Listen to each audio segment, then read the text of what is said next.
Welcome everyone. My name is Juvia, and I, along with my colleague Sol, will be providing interpretation today.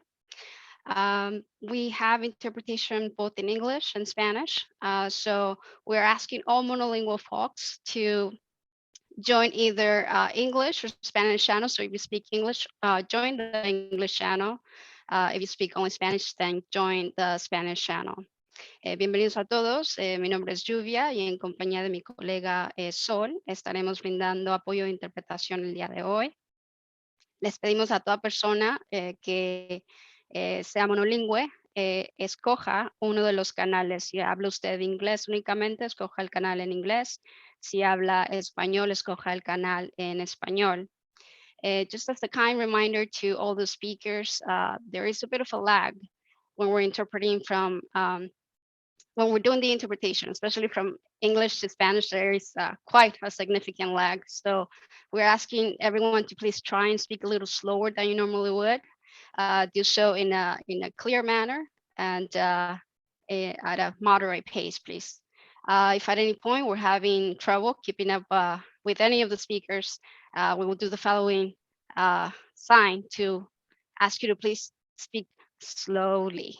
Um, Likewise, if we are having trouble hearing you, we'll do the following. We'll ask you to please bring the volume up a little.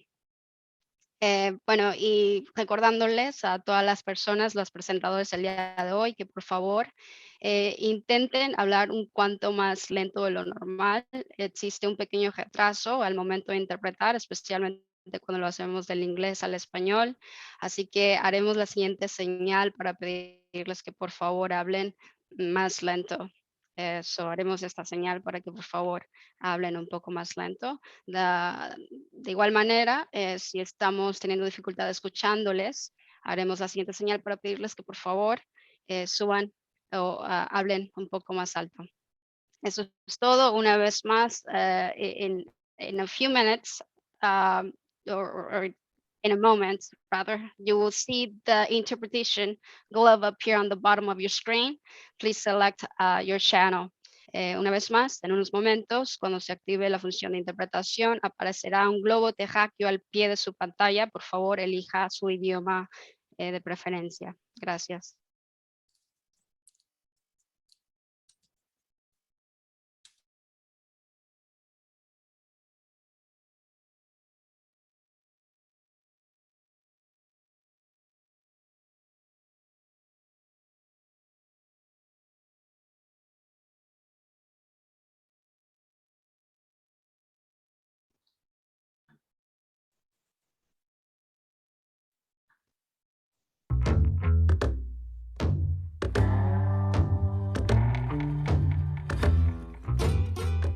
Ani, bonjour.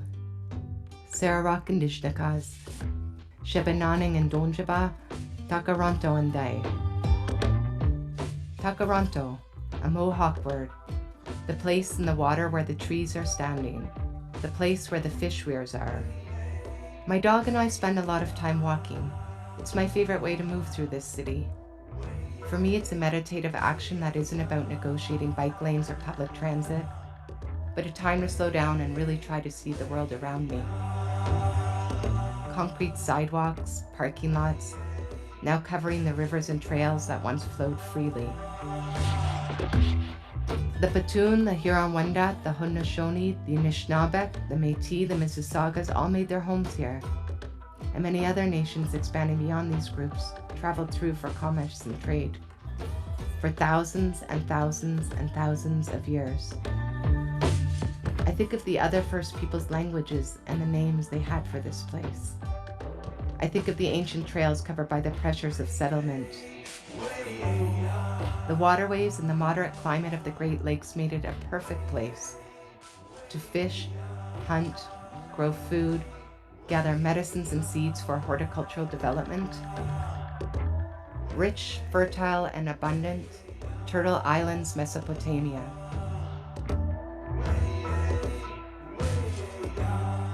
Many First Peoples and their goods traveled from here all the way to the Mississippi and back. Whenever I travel somewhere new, I try to find out whose land I'm on, and I ask, who are the original occupants here? So for Indigenous peoples, land acknowledgements are not only to assert our sovereignty and treaty rights of today, but it's also a way for all peoples to feel more connected to a place. Davenport might be a street now, one I walk down regularly in my neighborhood, but it's not just another thoroughfare. For me, it's an ancient portage trail that holds Indigenous knowledge. They say the animals made the first trails that led them to water, and the people followed. I imagine the deer and the moose once made this trail, followed by the people carrying their birch bark canoes, carrying their goods to trade, and bringing stories to tell. Nations from all over Turtle Island met and traveled through this land. Many languages were spoken. Alliances and decisions were made. People from different nations met and intermarried. The dish with one spoon treaty was made. Takaranto was a meeting place and land made up of sophisticated and cosmopolitan peoples and cultures that I see reflected in the city today. I wonder, is it something in the land and the water? Land acknowledgements might seem like a small and simple gesture, but like many of our ways, they are intended to have more impact and hold more meaning than the words alone. If we pride ourselves on diversity and equality, shouldn't our story include Indigenous peoples? In this era of reconciliation, we need to share the truth first.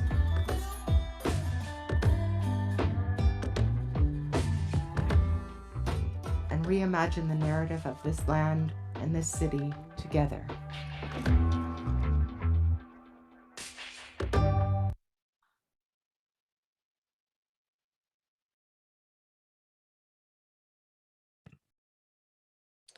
Yek Pena Palmuchi, Nahunutugay Rio, Nusuntugay Oshas. So saying good sun to everybody here today. My name is Rio Oshas. I'm going to direct our attention really quickly to the channel that's at the right bottom screen. It's a globe, and you're going to need to choose a channel, whether it's in English or Spanish, and we all need to do that. So again, it looks like a globe, and it's a right-hand side. Here's the image of that. And thank you, Lupe, for grabbing that for us. So please go ahead and choose that. Okay, so welcome again, everybody, to be here. I'm so happy to be here with all of you this morning. I wanted to begin by saying Padiush to all the attendees here on all the organizations that are also going to be co-presenting. We have Policy Link, Santa Ana Active Streets, Thrive Santana, Actilave, and Leadership Council. So, and then I also have my family-owned business called Raok. So with that said, let's go ahead and pull up my slides. I do want to frame that today's conversation is going to be really I really took the our land, our voices really deeply in what that meant. I know we're talking about TODs or transit-oriented developments here, but I really wanted to make sure we get grounded and that I can maybe put a seed, something that you can cultivate to create what I have been starting to name eco-hoods. And if Lupe, can we go to the first slide, please? I think it might take us a minute to get there, but I do want to say that after I speak, Chris Fortin from Santa Ana Active Streets will give us a presentation more on what, the kind of the terminology, kind of get us some grounding in the words that's used often in urban planning and infrastructure development and etc. And then we're going to also get to hear from Laura, Raymond, and Veronica Garibay of some actual experiences and wins that they've had on the ground. And then Lupe, can you go further back to my first slide? One more back. Great. And so again, I'm framing it, and I hope that I'm able to drop some seeds. I will say that if you feel like asking questions, please put them in. We have a Q&A feature, but I think you could just add them into the chat. Some of the questions we'll save to our Q&A at the end of all the presentations. And some of them, if I may end up moderating it into the presentations, but I will begin introducing my work a little bit. So I have a family business called Raok. Raok is actually a Mayan word to love. It's an action. It's not something you just say, it's a thing you do. It also means race, ancestors, health, outdoors knowledge. Raok illuminates the interdependence of race, ancestors, health, outdoors, and knowledge to cultivate loving eco-hoods. And I'll talk about eco-hoods in a little bit. Next slide, please. Before I do that, I want to welcome all of the attendees. I know there's too many to go through and have everybody, but if you can introduce yourself by putting in the chat and letting us know if you know the ancestral names of the lands you were born, maybe are currently living, or even about your own lineage. So whatever you can, I know that all of us has different relationship. This happens to be a map of the tribes of the area now, California, without the imposed borders. So please chat it in now. We love to bring in your ancestors and the ancestors of the lands in which you in. So just put it in the chat feature and let it roll in, everybody. I'm gonna go ahead and move us forward while you all are doing that. Next slide. Great. So I wanted to begin here first. I wanted to begin with thinking about what it means to shape and shift our relationship to land, our land. I love that that's the first thing we said is our land. And when we think about our land, we actually really need to start thinking about the land as a living and breathing entity, one that has life, one that actually brings us life. And so one of the most powerful things that I've seen in the last couple of years happened here in the Klamath River in Northern California. And I actually got to live in Humboldt for 2.5 years, was that the Yurok Nation just established the rights of the Klamath River, and the rights of the Klamath River are pretty much similar to human rights, which is really powerful to me because it starts shifting and shaping a different way of interacting with the land, and not one of economic exploitation and grabbing, right? Not one that's rotated around that. It's one about protecting this river like a living being and an entity and a provider of life as it is. Next slide. I also wanted to give, and I am being very California based because this is, where I'm at right now. Another person that I really wanted to uplift their work is the Honorable Ron Good, tribal chairman of the North Fork Mono tribe. And one of the things that he has done, and you can check him out on a PBS documentary called Tending the Wild, he has talked about the relationship of cultural burns and how we manage the environment. And I think if you all remember, about a year ago, the entire Western United States, all the way through Canada, was in big flames. And I actually took an airplane and flew into Alaska, and the smoke did not let up until we landed down to Alaska. So this particular man has talked about how we can develop our relationship to land, one that goes back to some ancestral teachings, one that really uses the fire to help us. So the fire, water, sun, and earth are all interrelated and intertwined, therefore are dependent upon each other. When fire is put upon the land, the cultural resources are rejuvenated, new life and medicines that are essential to all species health are returned. And again, I want to ground it that when we think of development, what does it look like to look at it through the lens of the caretakers of these lands that have had family lineages that go back 10,000s and thousands of years, right? And so I really look up to him and I admire his work, that he's trying to take care of the lands that would greatly benefit and impact all of our health, whether we live in the city or in the mountains. Next slide. And so one of the things that I've also been really working on is called this concept of ecohoods. And so I'm not looking necessarily anymore to just continue to build and use concrete and use metals and use all these resources to build. I'm also looking to build different ecohoods, and ecohoods for me are ecosystems. So thinking about our neighborhoods as ecosystems that take care of every single body's need, so that our grandparents, our children can get to the resources they can, even on their own, right? So that they can walk to their clinics, they can walk to their schools without having to take long buses or long commutes anywhere. And so I really think it's so powerful when we think about ecohoods in a way where we're building out communities that has every single thing they need. And the pandemic really highlighted that, because when the lockdown happened, some people were literally locked out from a variety of resources, amenities, and even like social well-being. And so one of the things that I've really liked is Patrice Coolers from who also co-founded Black Lives Matter, has co-founded the Cruncha Dairy Mart project. And I really, I think this is great, that when I think about development, I look to community for solutions where we nurture our streets, right? And often we think about developing our neighborhoods, but I actually think about it nurturing. And what I see happening there is so beautiful and profound to me. And I'm just going to read her quote. "We are the dandelion. We are beautiful weeds rising from ghetto neighborhoods, locked up in cages. Our spirits won't fit in their cages. Rise of the Dandelions." And that's by Patrice Cooler. So please check out their work. It's kind of how I've been thinking about it. What does it look like to create ecohoods or neighborhoods, communities that have all the things they need and take care of and be mindful of the earth, but also of the humanity of each and every person. And then last slide. Okay, yeah. And so one thing I do want to say is that for me, this slide, if you know, hopefully you can, does anybody know where this is? If you do, please chat it in. If you think you have an idea of where that is. No, no ideas, it's okay.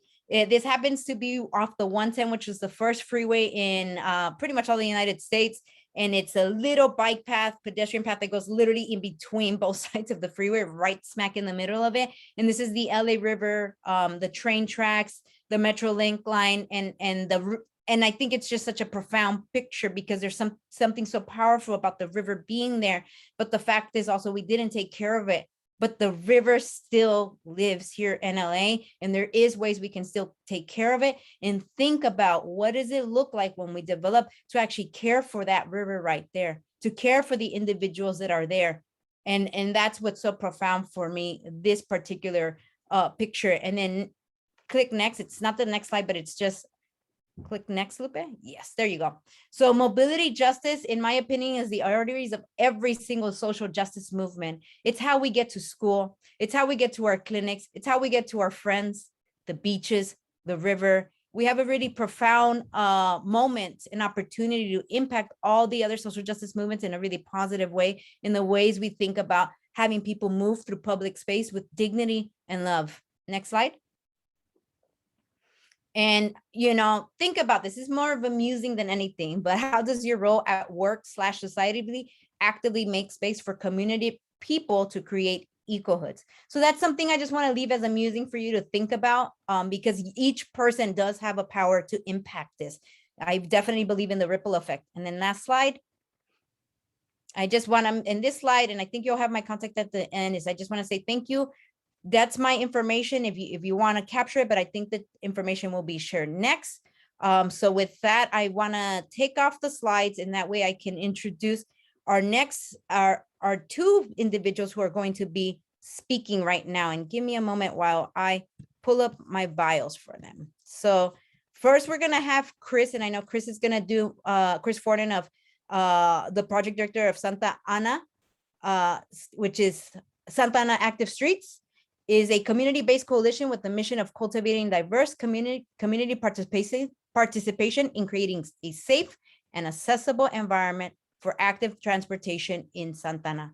Formed in 2013, their vision has been empowered residents to become engaged participants in the emerging active transportation movement in Santa Ana by hosting a variety of community events, partnering with local organizations, and working directly with city officials. So I'm going to go ahead and pass it over to Chris Fortin. Thank you, Rio, for that presentation. And just also wanted to, shout out that last slide about the LA River, and we definitely have the Santana River here. And just to kind of also highlight that, our river network connects our whole region. So we're really all connected as well too in how we are connected in just general growth and how we look and interact with land and invest in the land that we have, and that's been in our hands in the community hands for many years. So thank you, Rio. Thanks everybody. I think somebody's going to be sharing some slides. Thank you, Lupe. I'll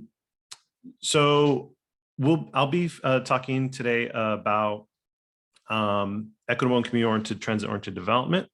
But what I'll also be talking about is kind of almost like a transit-oriented development 101. We have a lot of different kind of attendees here today that might can put the pieces together of what transit-oriented development is, but we wanted to also break down, the players, the concepts around this kind of confusing concept so it's almost like an introductory of it, but we will also talk about some Santana relevant kind of points as well. Before I start, I actually like to give a special thanks to Maria Cejas, who's a volunteer with Tenants United Santa Ana, or TUSA. Maria actually helped me develop this presentation. And if you don't know, TUSA has been on the front lines of making rent control a reality in the city and defending it currently from repeal efforts. And so while this is currently going on, and with her own full-time job, Maria helped me put this together. So just wanted to show this is far from just me, but it's been really a community effort to kind of put this together. And also Luis as well too, who's also on the panelist as well. So just wanted to give a shout out for that. Next slide. So as Rio said, I'll be going over kind of like a transit-oriented development 101. And then we'll have our two speakers from Alliance for Community Transit Los Angeles, and then Leadership Council for Justice and Accountability, and then we'll do a Q&A. Next slide. So like I said, this is kind of a 101. So everybody kind of wanting to hopefully help get everybody on the same page about different concepts, and feel free to put in the chat as well too if you have any questions. So wanted to go over some key terms that you might be hearing throughout today that are relevant to transit-oriented development. One of them includes the general plan, which is the constitution or blueprint for development of a city. It gives a long-term view, sometimes up to 50 years, or how a city will grow. In this document, guiding policies and principles can be included that seek zoning. And so zoning is a really important concept to know, because zoning is when you see things like an apartment building, farms, or coffee shops on your block, there's often a process of determining what that land will be used for, what would be, and that would be considered zoning. And so zoning can change as well. So something that might be a coffee shop maybe can be a factory later on in the future. And that can happen and these changes can happen in planning departments, where city staff look at requests to use land different from what they are designated for, or in large initiatives like in update to the general plan, that kind of long range plan of how things will grow, or with specific plans.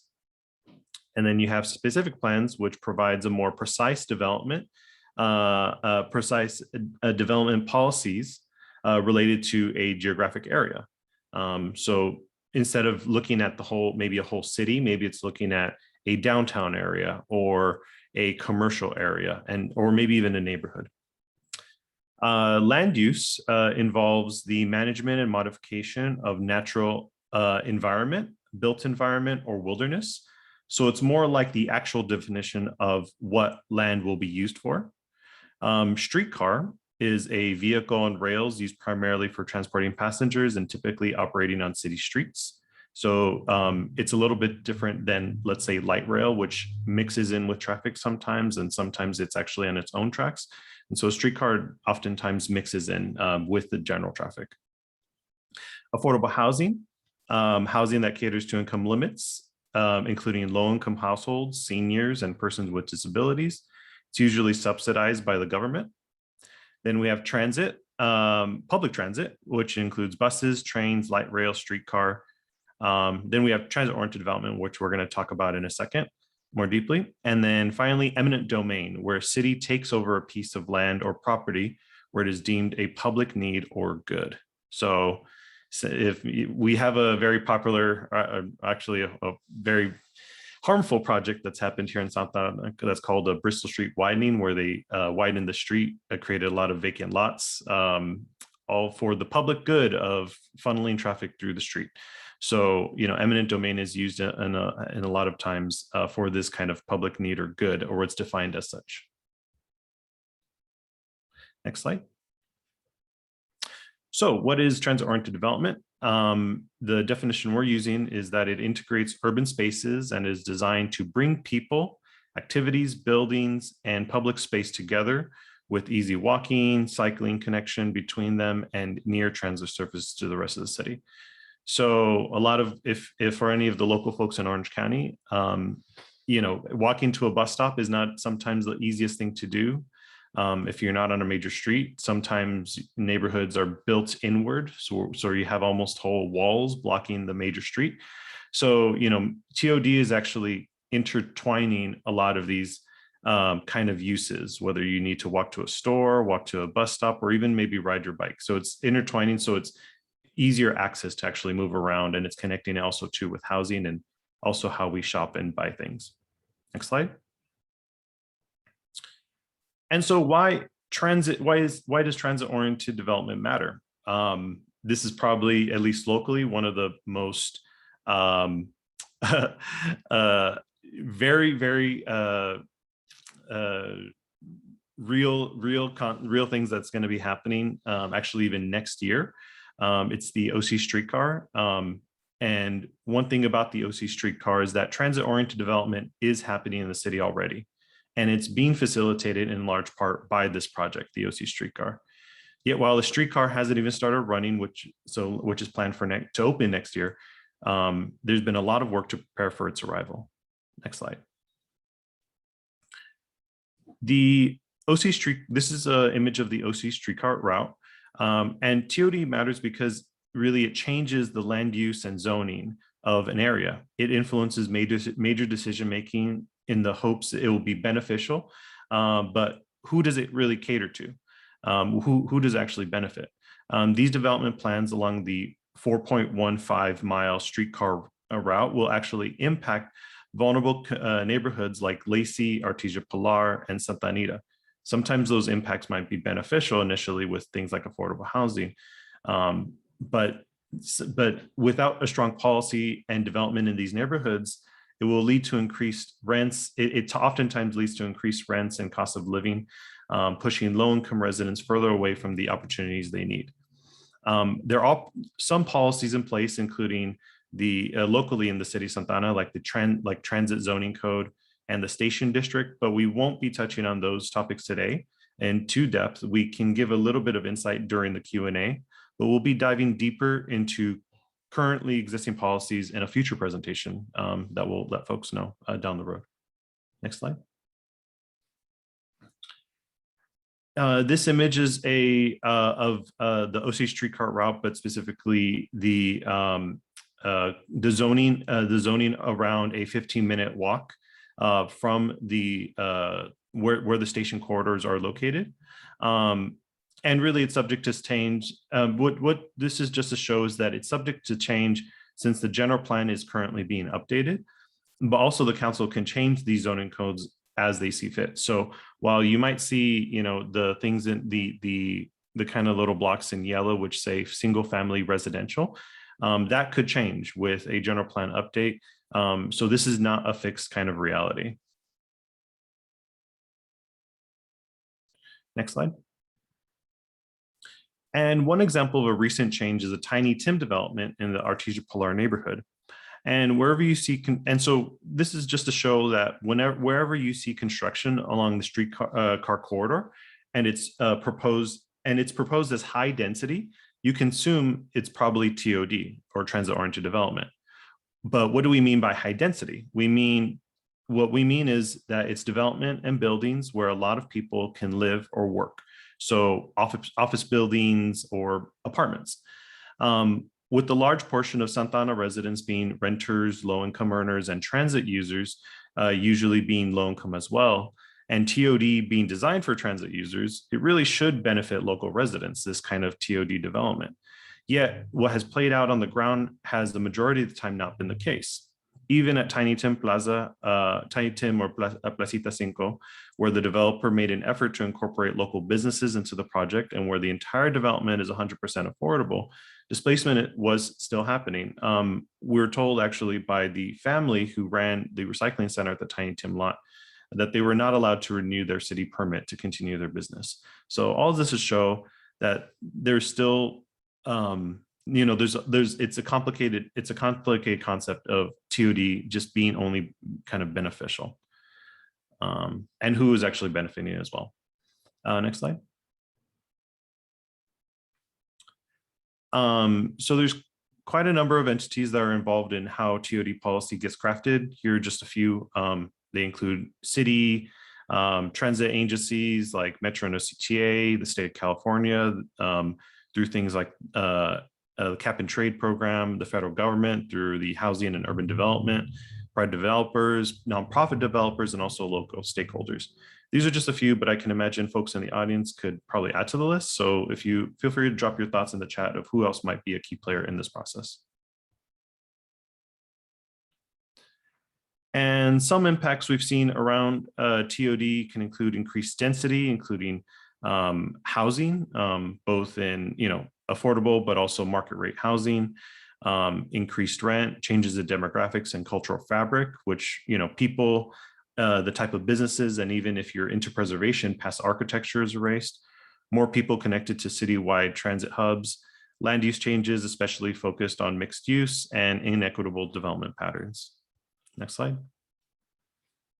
And so when looking actually from moving away from TOD and looking at people-oriented development or equitable or trans-oriented development, there's a few things that kind of can rise to the surface, or a few examples of that, and redefining what is more people-focused. Transit-oriented communities, which actually I think we have a speaker coming up that's actually going to have a huge influence, definitely pushing that forward in their campaign. So transit-oriented communities looking at not just developments, but also looking at the corridor impacts. Meaningful community inclusion led by environmental justice principles. So it's really not enough to engage community in solving such deep historical and traumatic problems. Community needs need to be an equal stakeholder in these processes. And a strategy built and with and led by community will have longer lasting impacts.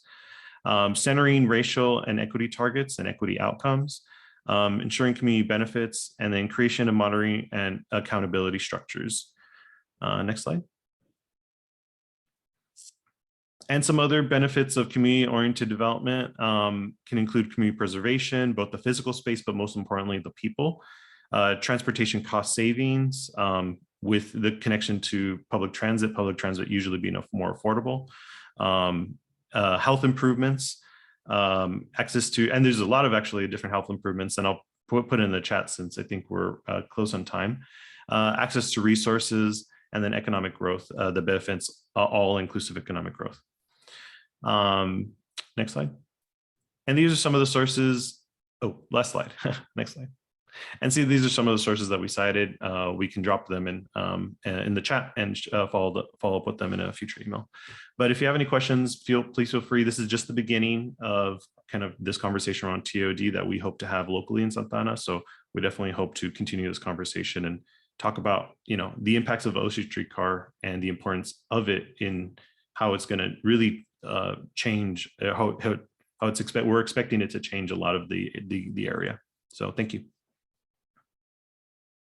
Awesome. Thank you so much, Chris. I'm really excited to present now our next two speakers, Veronica Garibay, who is the co-founder and co-executive director of Leadership Council for Justice and Accountability, based in the agriculturally rich San Joaquin and East Coachella Valleys.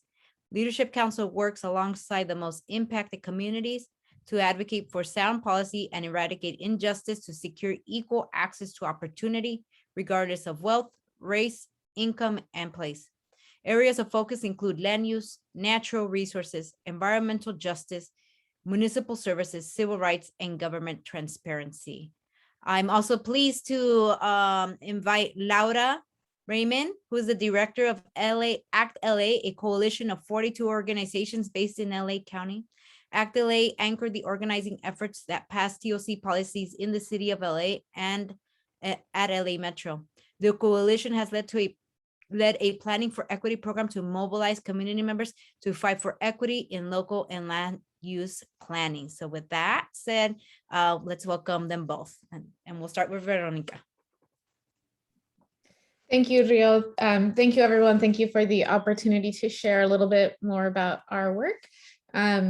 Lupe, if we can put up the slides. Really excited to be here. My name is Veronica Garibay, and as Rio just mentioned, you can go to the next slide. Here's a little sort of a map of where we work. We work alongside the most impacted communities to advocate for sound policy, eradicate injustice, and secure equal access to opportunity, regardless of race, income, wealth, or place. As you can see, we work in 5 counties of the San Joaquin Valley and the Eastern Coachella Valley in Riverside County, so inland California. Our organization was launched 8 years ago, 8.5 years ago. Today, our team is composed of 31 really rock star advocates, from policy advocates, community organizers, policy coordinators, attorneys, and an admin team that keeps our day-to-day going across 5 offices. We have an office in Sacramento, Merced, Fresno, Bakersfield, and in Coachella. Next slide. You know, when we launched the organization, I grew up in the San Joaquin Valley. I grew up in a small city called Parlier in Fresno County, if you're familiar with the region. And it's a small city, small farm worker communities, primarily made up of immigrants who came to the country, just like I did when I was 3, to sort of in the hope for something better. And my parents and many like them who come with con unas ganas to see their families succeed and their families have different opportunities. And so in growing up in the Valley and doing work right after college and community organizing, it became clear that we can't address issues and address single issues alone, that we have to recognize the interconnectedness and how issues are related. So how is housing connected to land use, transportation, water, access to basic services, air pollution, climate, et cetera. And so because we know that our communities are not just facing rising rental costs and are not just facing not having drinking water in their homes, they are exposed to disproportional environmental hazards that impact their ability to live, and in many cases reduces life expectancy by many years. So when we launched the organization, we felt really strongly that we needed to address these issues holistically and develop organizing and advocacy strategies that really address the issues of land use, transportation, water, climate, access to basic infrastructure, energy, economic development. All of these issues are intertwined and have been successful in making sure that local, regional, and state officials start addressing them as such. So here's just, composition of what that looks like. The map was created by Policy Link to sort of show, I'll talk about the city of Fresno in a second, but it sort of shows a dramatic growth over the years away from the urban core out to suburban areas and out, taking up the development of brand new communities, and with it taking away basic services and investment in historically people of color communities. Next slide. So this is the city of Fresno. If you're familiar with the Valley, Fresno is the 5th largest city in California. The map here is a map of Cal EPA's Cal EnviroScreen. This is the 4.0 version, so the most recently updated version that just came out a couple of weeks ago. If you're not familiar with Cal EnviroScreen is a tool that looks at socioeconomic and environmental impacts and factors in census tracts across the state of California and identifies census tracts neighborhoods and communities that are most disproportionately burdened by multiple sources of pollution. The city of Fresno and the neighborhoods in the southern part of the city of Fresno, so where you see the heaviest red, the rank among the 100th percentile on Cal EnviroScreen, which means that they are some of the most polluted neighborhoods in the entire state of California. And in fact, Fresno is number 1. And there are many, communities like Fresno, but there's a lot here that hasn't changed between, Cal EnviroScreen version 1, 2, 3, and now 4. And our work has, primarily focused on the southern part of the city, where it's historically Black neighborhoods, Latino neighborhoods, Southeast Asian neighborhoods, in the Southern that have seen sort of a legacy of disinvestment and a legacy of neglect. And it's not, and I would say it's not just a legacy, it's it's an ongoing pattern and practice in the city of Fresno, which residents have organized around. And so if you were to look at this map and then compare it to the previous map that was developed by PolicyLink that shows sort of sprawl, the darker the red is darker in the southern part of the city. And as you start going north upward to Clovis and northwest Fresno areas, those shades are lighter, which tell a very different story. For example, people living in South Fresno have a 20-year life expectancy difference than people living in North Fresno. So 20 years, that's a long time with loved ones and families. Next slide. This is the park in West Fresno. It's the only park in West Fresno. It's a hill. It's a bare brown hill, and right next to it, so the stacks you see right behind it, that's a rendering plant that processes up to 1 million pounds of animal waste per day in the neighborhood that has actually never had a conditional use permit to operate in the city of Fresno. And it's been operating that way in many years. But these are the conditions in West Fresno. Residents actually successfully organized and litigated to shut this facility down, and it is scheduled to shut down next year. Which is a great win and historic win for the West Fresno community. But this is very connected to what residents did and the work that they led to sort of change the stark reality of West Fresno as a neighborhood in the city of Fresno. Next slide.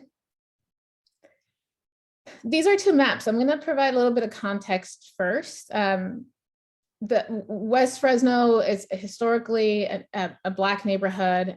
Today, it's a majority Latino, Southeast Asian community. The city, this entire neighborhood was cut off by the development and construction of major freeways, like many communities who were redlined and excluded from being connected to the rest of the city and being connected to opportunity.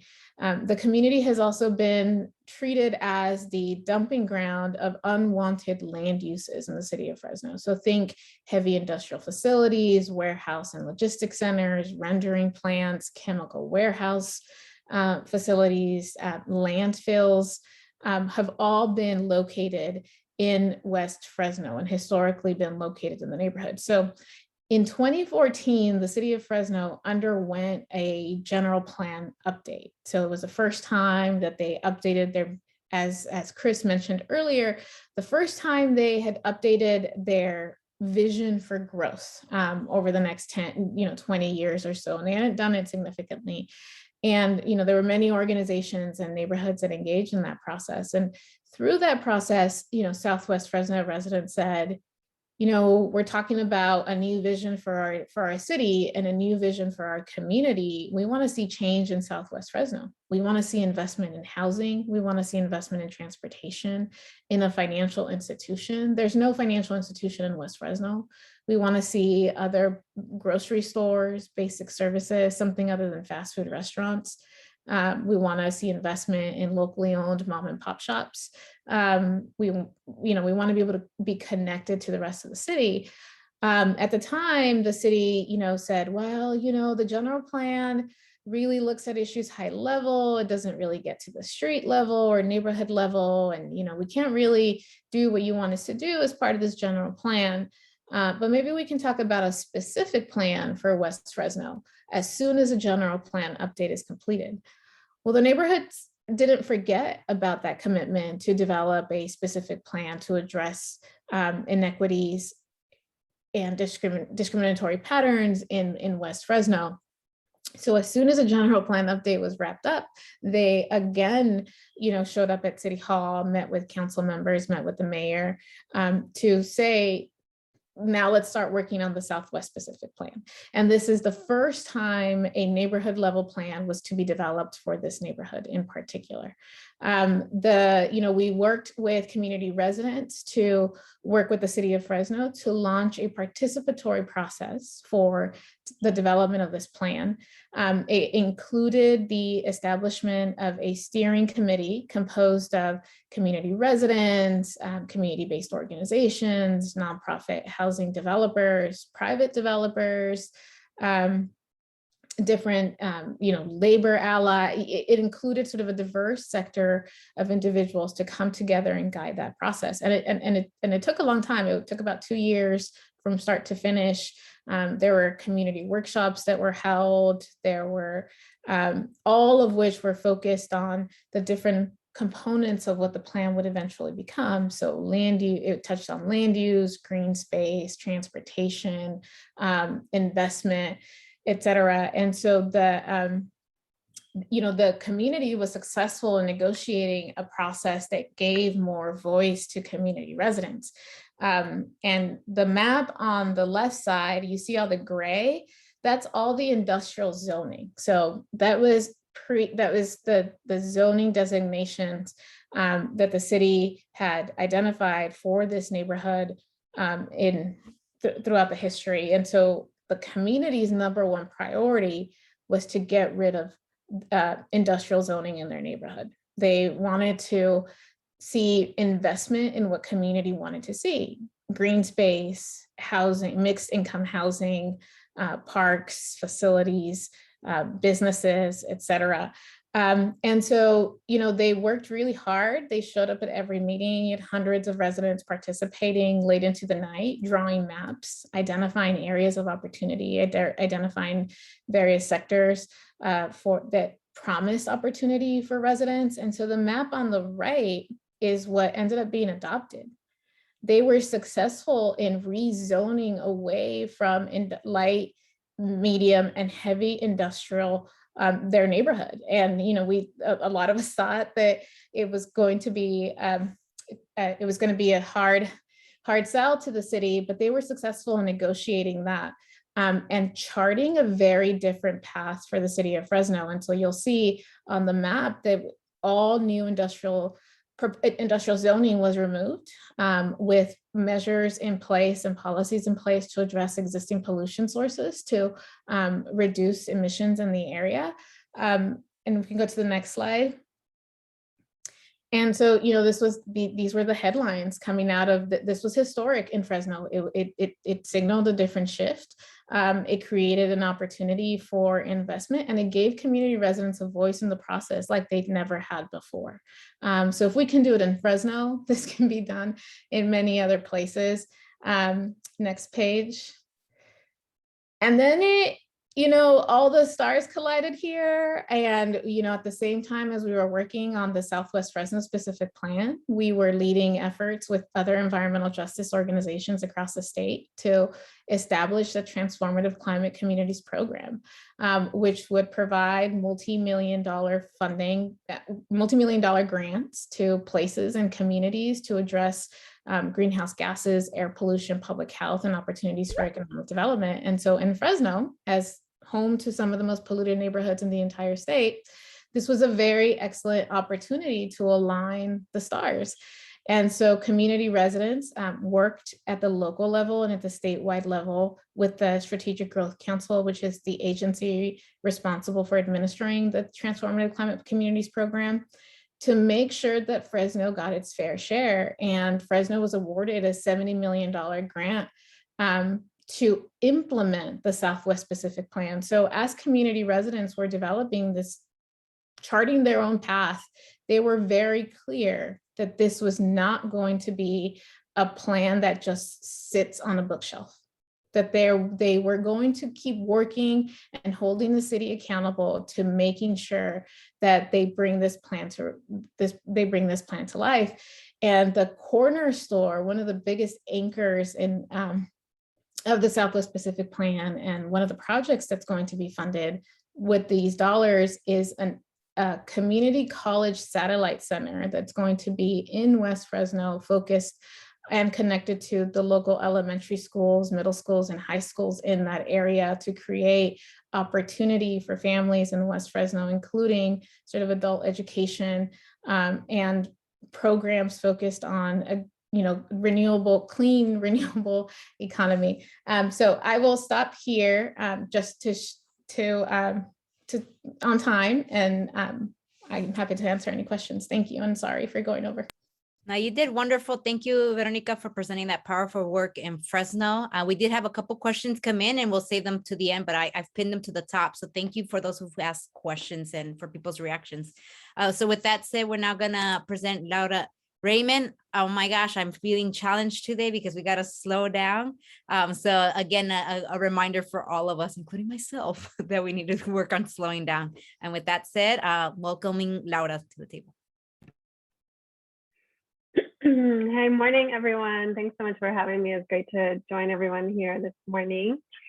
Thanks for the introduction again. I'm the director of the Alliance for Community Transit, Los Angeles, and I had some slides. I don't know if I could get those up right now. Here we go. Great. So I just wanted to start off talking a little bit about our coalition, ACT LA. Here's our vision. ACT LA envisions a transit-rich Los Angeles where all people have access to quality jobs, affordable housing, necessary social services, ample transportation options, and a voice in decision making.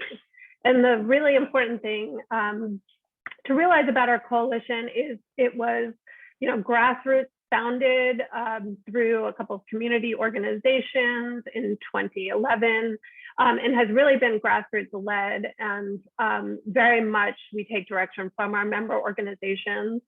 ACT LA started out first in around 2009 in a series of community conversations about development in the region, particularly because of the passage of Measure R, which was a sales tax in 2008 that was promising to invest $40 billion into the transit system.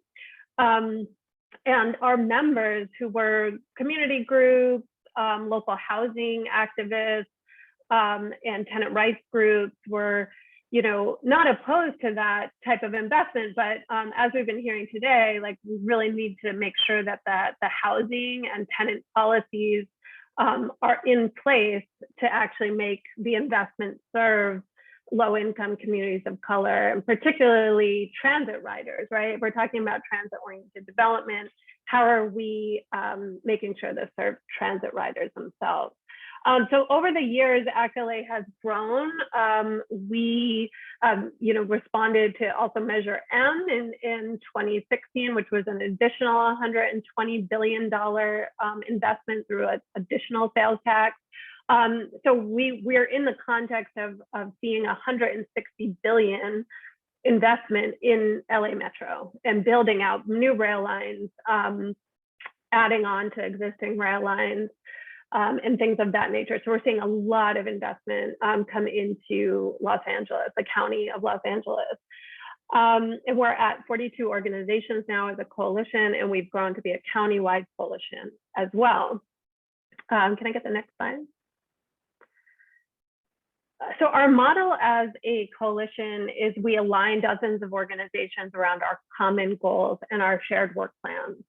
So each year we do a lot of work planning, we do a lot of goal setting, and we align our members, which are various organizations from environmental justice to tenant rights to mobility organizations, around those goals. And then we plan out together who's going to do what and how we're going to reach the goal. So we've got, as I have here on the slide, we've got policy experts working with directly impacted communities to craft solutions. We do policy proposals. We have organizers that build the leadership of residents and ensure their voices reach decision makers. And then we also have advocacy staff that do the advocacy, push our goals with elected leaders and agency staff. Next slide. So why the focus on equitable transit-oriented development? And we do say equitable transit-oriented communities in Los Angeles. It's the same sort of concept. Los Angeles County is the least affordable rental market in the country when you factor in income levels. We're also the metro area with the greatest percentage of renters in the country. And before Prop JJJ, which I'm going to talk about in a minute, transit-oriented development in the county was really for higher income households. Only 2% of non-subsidized new units were affordable to low-income households before Prop JJJ in 2014. And so unless it was 100% affordable development, those, transit-oriented, the new buildings going in near transit stops were very luxury, high-end, with parking lots and with, it's not geared towards like the transit rider demographic. We're rapidly losing affordable units, especially around transit in Los Angeles. Next slide.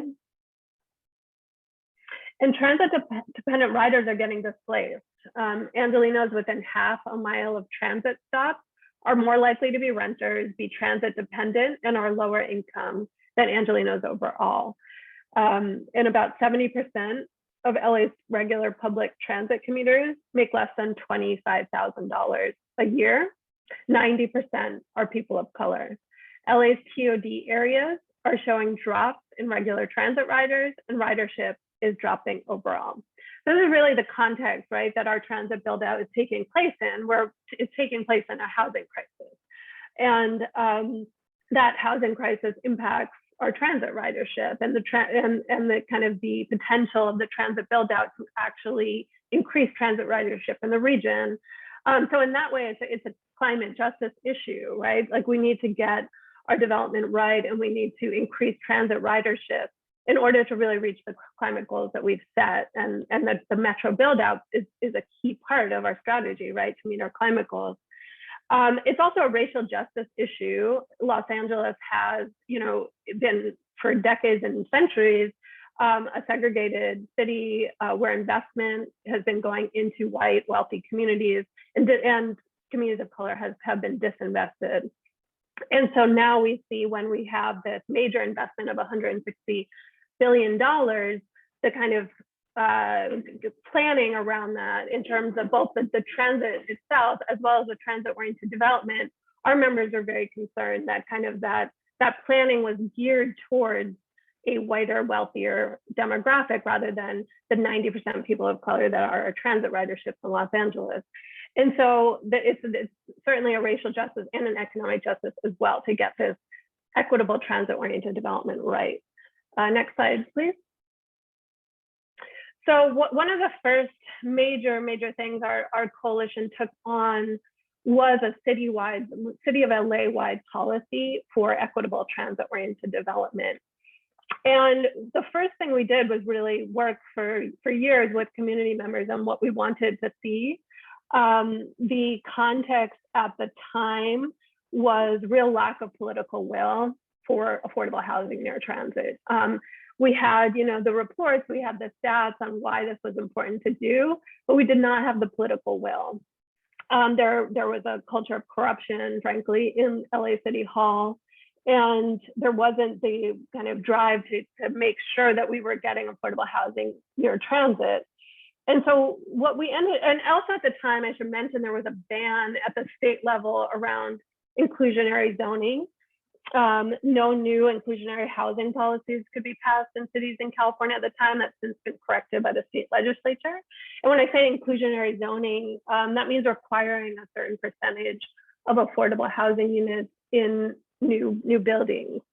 So having kind of that private development, not the 100% affordable housing development, but having just your kind of through the market development have to require a certain percentage of affordable units. That there was a ban on doing that. And so that was the kind of the context we were operating in at the time. And we were saying, with all this new development going in, we want more money for 100% affordable housing at deeply low incomes. And so we need that revenue stream, which has been a very big issue in Los Angeles, with not having the proper revenue to build that 100% affordable housing. But we also want, whenever there's a project near transit, to have a portion of 100% affordable housing be put in by that developer at no cost, to the city. So you wouldn't need that revenue stream, right? So we want both. And so this Build Better LA and Measure JJJ was really on that piece around requiring developers near transit to put in affordable housing, and a portion of that was extremely low income housing. So that was really important to our members to make sure we were getting at the deepest levels of affordability. We, tried to go to city council with this. There was really no interest in doing it. And so we went to the labor movement and partnered with labor and put this on the 2016 ballot. It was called Build Better LA, and then eventually became Measure JJJ. And that led to LA's transit-oriented communities policy. And since that passed, that passed through voters with 64% of the vote in 2016. And since that passed, we've seen thousands of affordable units near transit, many of them for extremely low income families. So we've seen the benefit of that work. And really it built a lot of momentum for our coalition as well. It grew our coalition. It built kind of this framework in LA where now the conversation is around affordable housing for transit. So we also saw kind of a culture shift through that campaign as well. Next slide, please.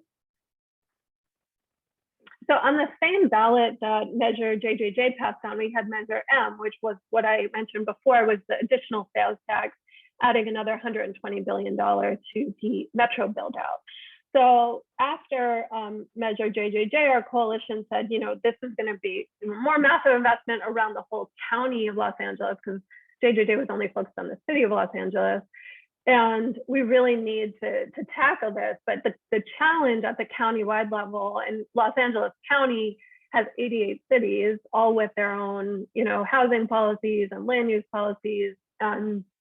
The challenge there is neither the County Board of Supervisors nor Metro has the authority to set housing policy in the cities, nor their land use policy, right? So you can't have a policy at Metro that impacts all the housing policies in the cities.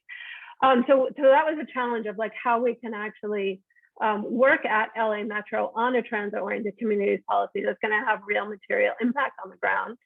And so what we developed out was a TOC policy that really leverages Metro's power of the purse, meaning Metro has billions of dollars.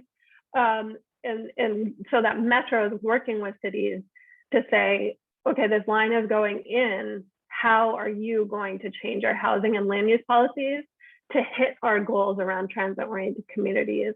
And what ACT LA did was we really worked with Metro to set those goals to be what the community had put forward, including affordable housing that was geared towards transit ridership, which is at extremely low and very low income levels. And so we are gearing Metro policy to be at those deep levels of affordability. And then Metro is working with cities to improve housing and land use policies and tenant protections, which is, of course, a critical part of all this, is making sure the tenant protections are in place, things like rent control in all the cities around the county, which we don't have yet, but hopefully we can really be pushing through Metro, which is a massive, it's an $8 billion agency in Los Angeles. And so it has a lot of power in that way.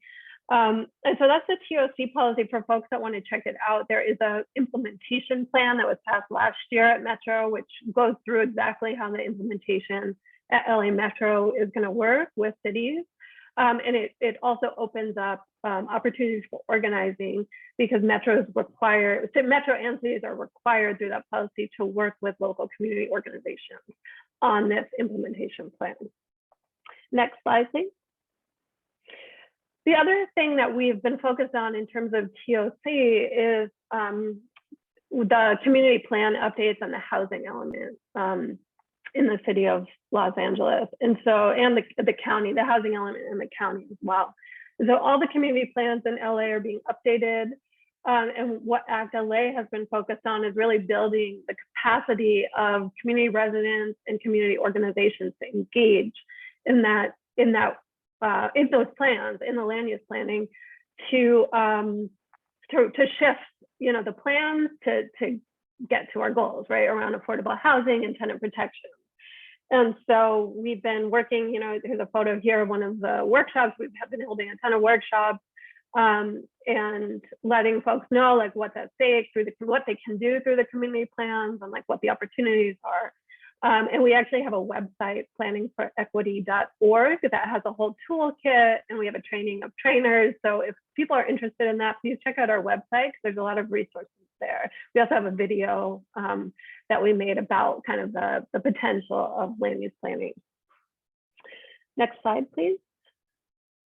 And the next big step for our coalition in terms of TOD is recognizing that while I think inclusionary and the work we've been doing around tenant protections is critical, that we do get as much affordable housing as possible, and we also are keeping people housed in place, we also know that that alone is not going to really get us to our goal of addressing the massive overcrowding, addressing our unhoused population, addressing just the need for affordable housing and the stress people are under because of the lack of affordable housing and affordable homes to access. And so we are really pushing now for a new program in the city for social housing that would be permanently affordable, because a lot of our traditional affordable housing development has time limited covenants due to the way that financing works. And so there's like 55-year limits to the affordable housing covenants and things like that.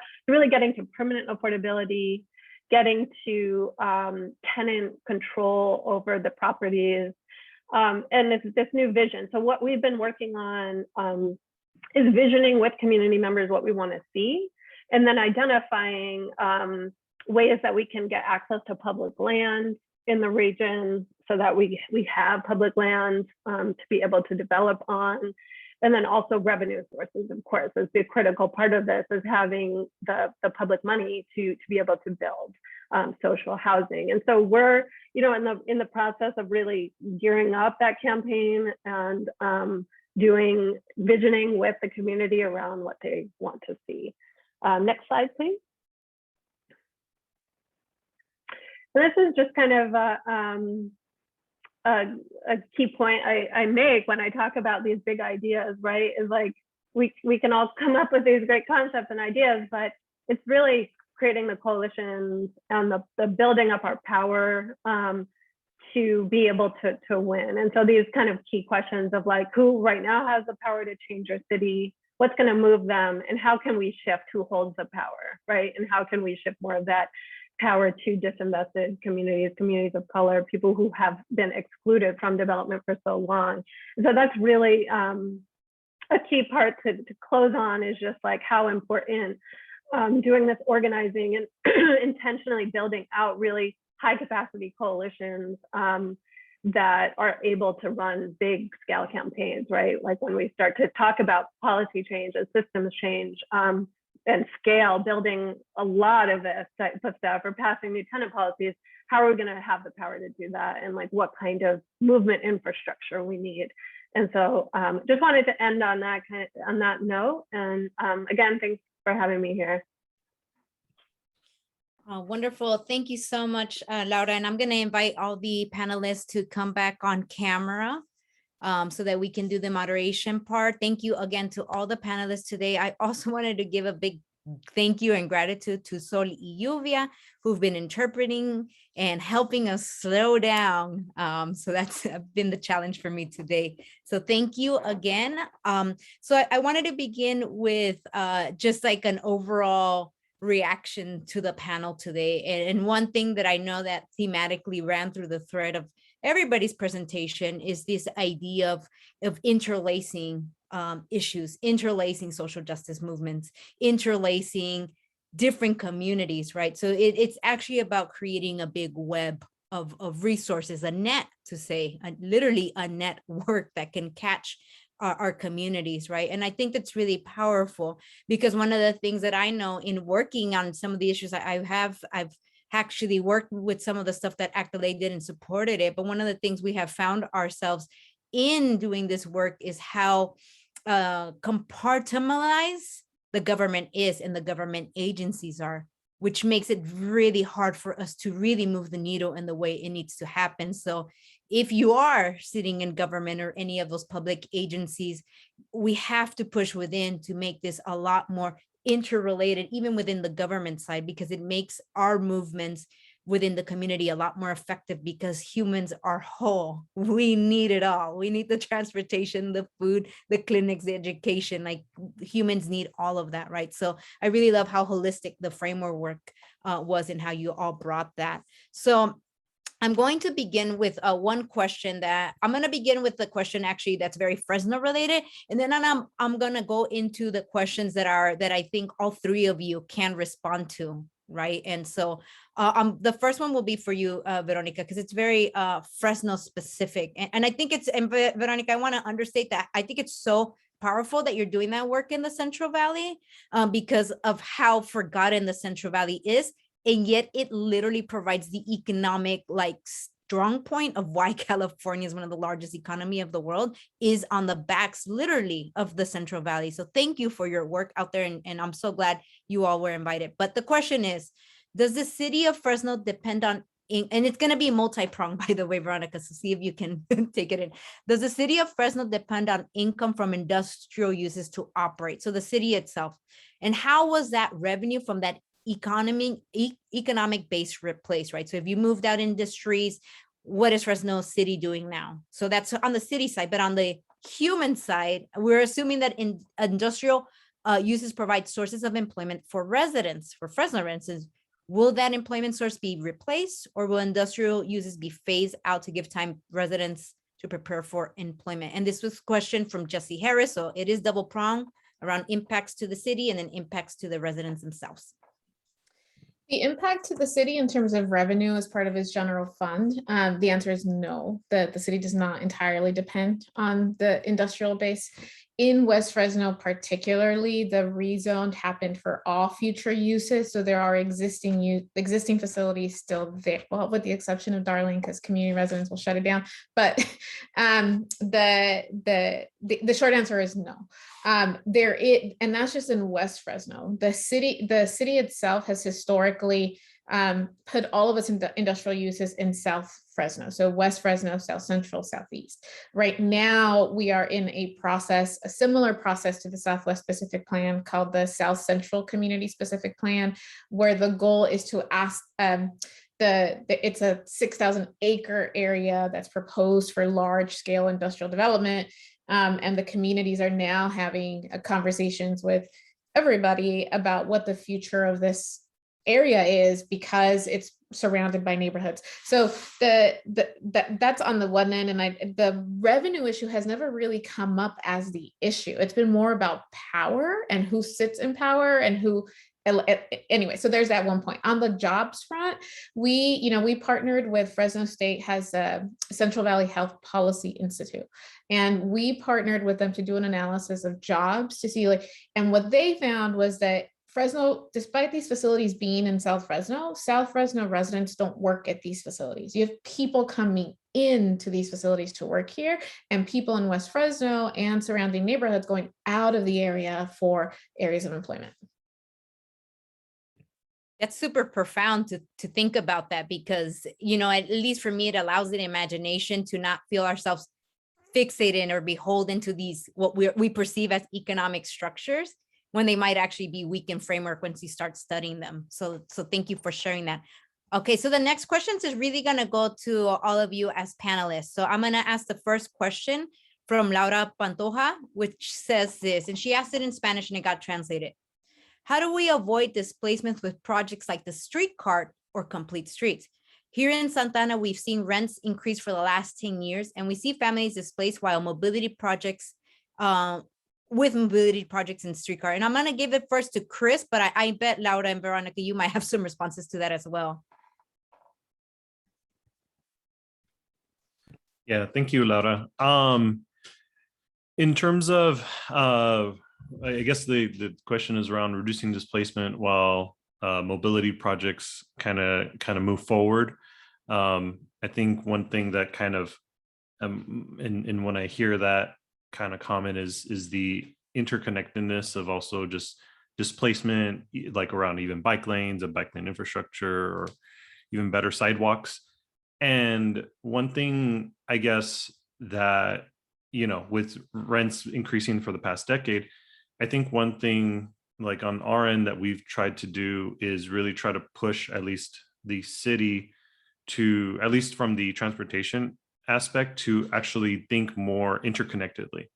It hasn't always worked. In the active transportation plan that was passed, there was a lot of policies that were put into place to actually analyze impacts of bike lanes, both health impacts, to actually analyze if displacement is a indicator that's affecting folks around corridors where transportation projects are happening, and also the streetcar, as well too.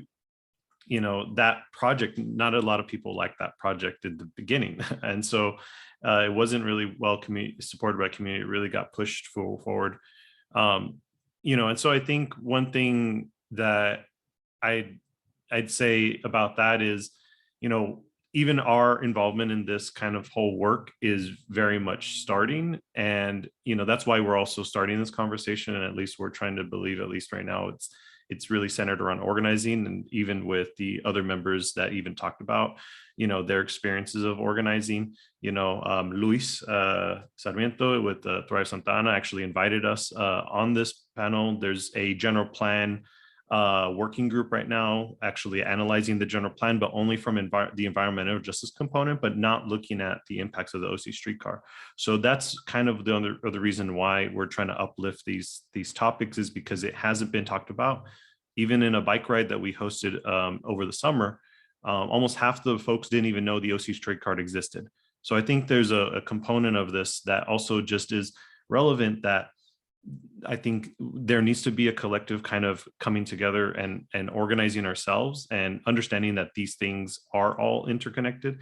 And that's why we're hoping to at least do some presentations in the future that actually are focused on residents, and possibly build more momentum around this issue. So we're very much at the beginning stages of this. And in my mind, I've always said it's like there's also a lot of issues also too with bike infrastructure, even on just the enforcement side of things. And we're getting a lot of infrastructure now, so I'm very concerned about how enforcement's going to be handled. So, the things have to be interconnected. So I think that's why we're starting that conversation right now, or at least we're part of it. It sounds like it's also a great time for folks out in Santa Ana or in the local region to really come and join the efforts as well, because it looks like you can maybe nip it in the bud. Laura and Veronica, any feedback on that? Or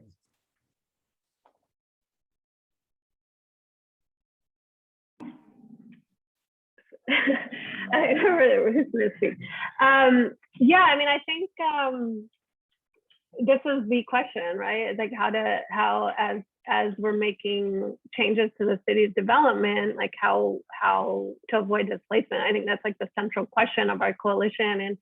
And it's like many, there's not one thing, right? It's many strategies, building out a strong coalition, having the organizing component, and also understanding every single policy option available, because there's a lot of things you can do, right? Sorry, my dog is barking. There's getting rent control, but there's ending tenant harassment, but there's so many different important policy things to push for. And so just understanding what all those are for, whether it's local, at the state level. But yeah, I appreciate that question, because that's really what brought our coalition together. Awesome. Veronica, did you want to chime in, or next question? We go to the next question. Yeah. Okay, great. So the next question is still actually related to this, and I just saw somebody else put in a question, so hopefully we'll get to that. It's lots of this work goes back before the pandemic. How is this work being redirected, considering the displacement of families in communities where this is a big problem? How will this be addressed? And that's from Sarai Arpero. So Veronica, I don't know if you want to try to tackle this first. Yeah, it's been hard, for those of us who are used to being in community all the time, and in community spaces and front yards and community centers, schools. It's been hard to do that in person for a long time. We at least we have started going back to in-person work a couple months ago in outdoor settings, while following up safety precautions. But I will say that it has been a real issue. We get calls on the housing side. We get calls every day from people getting eviction notices, being evicted. There isn't enough legal aid in and legal services in the regions where we work to make sure that people have a right to an attorney so that they're not evicted or they're not displaced. And so what we did is we worked with community residents on the housing front. We worked with community residents and partners to launch an eviction protection program and push the city of Fresno to use general fund resources and CARES dollars resources to launch the city's first ever eviction protection program, which kind of like right to counsel, but not fully right to counsel, but for the first time provides vulnerable tenants with access to an attorney to make sure that their rights and interests are protected. At the same time, because of the transformative climate communities investment in the city of Fresno, one of the program's requirements is for the city to develop an anti-displacement plan for the project area. Before the investment happened to Fresno, we had negotiated the development of an anti-displacement task force through the city's housing element, which had already launched to look at citywide policy to protect residents and businesses, small businesses, from being displaced, especially as a city has focused and prioritized development in downtown area. In Fresno, those efforts are now starting to take shape. If you followed along, the city of Fresno has seen some of the largest rental rate increases in the country and even higher rate increases during the pandemic. So it is front of center. I think community residents have started to organize, and to the extent that we and other organizations are able to is provide as many resources as possible to make sure people stay in their homes and are protected, while simultaneously pushing the city to direct resources, especially COVID relief dollar resources, to addressing these issues. And so COVID relief dollars are one-time investments. And so while we're fighting for that, we're also working towards making sure that these are, like the eviction protection program, for example, that this will be an ongoing funded program through the general fund or through community development block grant dollars or through other discretionary resources that the city has access to maintain protections in place. No, excellent. Thank you so much. That was really thorough. Laura and Chris, unless you have something new to add, I can go to the next questions, or do we feel like that? Yeah. Okay. I'm going to go ahead and move us to the next question. And actually, I think this might be very related to you, Laura, so I'm going to address it to you first. What is the importance of organizing and capacity building in the community for equitable TOD? Yeah. Well, as I was saying in the last slide, I think that is the make or break, right? Is the amount of power you've built up in the community and among, among how many organizations. And I will say, like, for us, we, the whole JJJ process was through a community engagement process, and just really even understanding what was needed, what people wanted to see happen. So through JJJ, the community plans, all our work right now on transit justice, actually has like a whole separate kind of line of work around transit justice. And our priorities for that have come through community engagement and, having an organizing team of organizers at many different organizations, kind of holding assemblies and understanding what the top issues are, what's needed. And so that has, it's really, like, on one hand, kind of shaped our agenda as a coalition, and on the other hand, built up our power as a coalition to be able to have the momentum to pass things, and to make the changes that we want to see. So it's critical.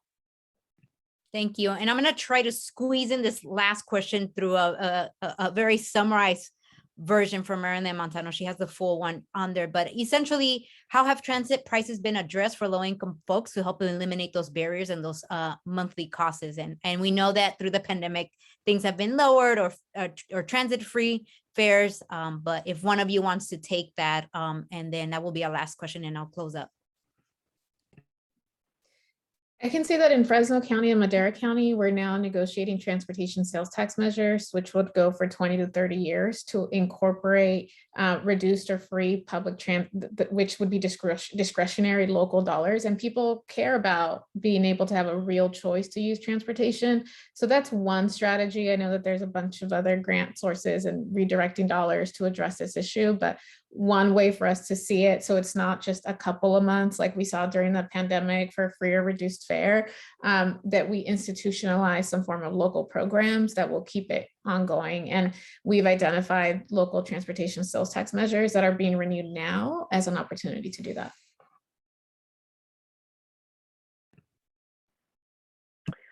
Yeah, that's exciting. And I can add that for LA, this is a really big conversation because our buses have been free during the pandemic, and Metro is saying that they're going to reinstitute fares in January. It's been a big thing we've been pushing, is to make transit fare free. We do have sales taxes that are already charging people. So we feel like you're basically asking people to pay twice for the system through fares.